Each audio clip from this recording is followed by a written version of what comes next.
how is that actually? Well, because we support all organizations, we work with Search, AMA, Community Family Centers, Avance, Neighborhood Centers, Harrison County Public Library, Houston Public Library, Houston Community College. And so all of these organizations, these community-based organizations, work in different areas. So there's the Alliance for Multicultural Services, and it's one of our big organizations, and they work with refugees. And then we work with Search, and they have refugees there as well, and homeless. So what we do is our job, we're a little bit more like a superintendent's office. I think I said that earlier, but we support the agency to then do the work they do. So the agent, whatever the agency is doing, then we help them with curricula, with best practice, scientifically based research, so they can do the work they do, computers, technology, teacher training, all of that stuff, so they can do the work. So that's how we work with those organizations. We just support them financially and with resources to do the work, to be able to serve. Our goal is to create more and better seats, so better trained teachers, and then we identify capacity building so that they can serve more and do more of what they're doing. So that's how we work with those populations. I have to say that those my mic went on. Oh, there we are.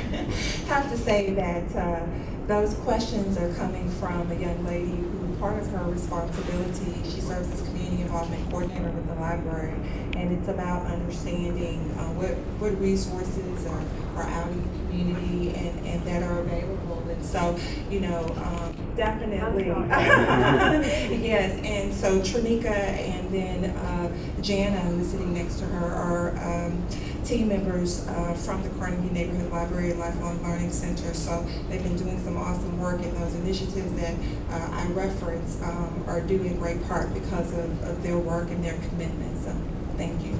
We'd love to have you. We have a monthly provider meeting, literacy provider meeting, where all the agencies from the city come together and share best practice. They joint fund develop. Right now we're working on a citywide literacy volunteer initiative, so that we can build capacity through volunteers, but we're doing it with all the agencies. So these agencies, they come from all over the city. They come together once a month. It's the second Friday of every month, and share, and we always have speakers and resources for them, so we can invite you to come and speak to them, and then you can get all their cards, and whatever can happen from there, we can happen. I had a couple questions, slightly different. One, do you have comparative numbers on what was often called functional illiteracy for Native Americans? Americans who grew up in the United States speaking English, but not really able to read even after high school. Well, I can tell you that in Houston, 50% of the people we serve are in ESL classes. 46% of the population is in adult basic education. That is up to a third grade reading level. And that adult basic education has a large component of second language speakers, and then also native speakers who either dropped out or they have some kind of learning issue. And then 4% of our population that we serve is adult secondary education, which is from third grade to eighth grade. Third grade to eighth grade, a lot of people don't know this, but the current GED tests through an eighth grade learning level. So when you get a GED, a lot of people think it's comparable to a high school diploma, and it isn't. It goes through, I think, Algebra 1 or right before Algebra 1, and so 4% of the population is in that category. So our goal is to get people from the from the 50% and the 46% into the GED, but it is there's such a need in Houston for ESL that most of the people we serve are there. Okay, now in terms of access to technology, almost every young person I see is carrying a cell phone. Whether or not they're literate is a different issue, and whether it's a smartphone, access to all of the online books and so on. But given the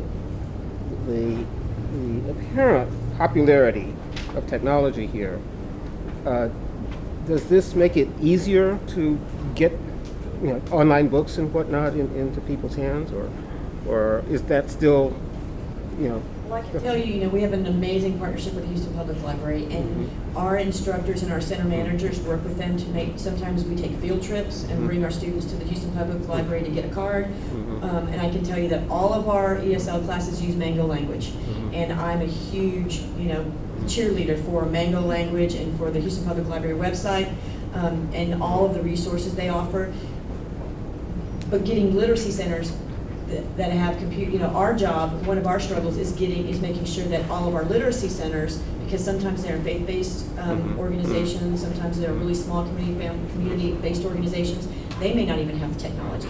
So our goal is first to get them the technology, and then work with strong partners to give people access through technology. And one of the requirements we have now in adult education is that we may have a center with 6 classes. We have 1 computer lab. And I require each one of our instructors to take all of their students to the computer lab for 1 hour of the morning instruction so that they can do whatever lessons they're doing on the computer. Most of the time it's in Mango language. I mean, they're on the Houston Public Library website. So we do the best we can. There's so much need out there. So many agencies need computers. But yes, I think everyone has a telephone, and most of our students have an iPhone or something. I think we just need to make sure that we strengthen those partnerships with Comcast, the libraries. So I think it's just that awareness and capacity building that we're all going to have to be a part of doing. I think you have, I can throw in a couple of little things about this. That at a fundamental level, beside programs, beside intervention, when studies are done about success in school, there was a large-scale study done in the UK last year. They found, not just talking about at an elitist level, but just basic success in school, it was the families that had not 1 bookshelf, but 2 bookshelves in the home that actually succeeded, that had the highest rate of success. And one of the issues with digital books and everybody having a phone, yes, the access to books is there, but reading is a learned habit. It's not, yes, you can even learn how to read, but how many of us know how to read that don't read? I always joke that college students pay a tremendous amount of money for 4 years to do nothing but read and talk about what they read. Then they graduate and then they stop reading. And I encounter this all the time. And you find communities, and Houston is one of those communities. You don't have a lot of outdoor public life. You don't have people walking around. You're in your car. You have to join an organization to participate in something. There isn't that sort of robust public life where, to use New York City as an example, on the way in, on the subway every day, you will see half the cars reading. Because it's the kind of environment you're in which fosters that too. And so that's one of the big challenges I imagine that anybody working in Houston trying to elevate literacy levels, or specifically at the library, it's leading by example. Just like in the home, a child learns how to read from their parent and sees a parent reading for leisure and not flipping through Netflix or playing, an Xbox. That's a learned habit. And just like in the larger community at large, when you see people out and about reading in their day-to-day lives, it's a habit for pleasure. That sort of engenders that habit too.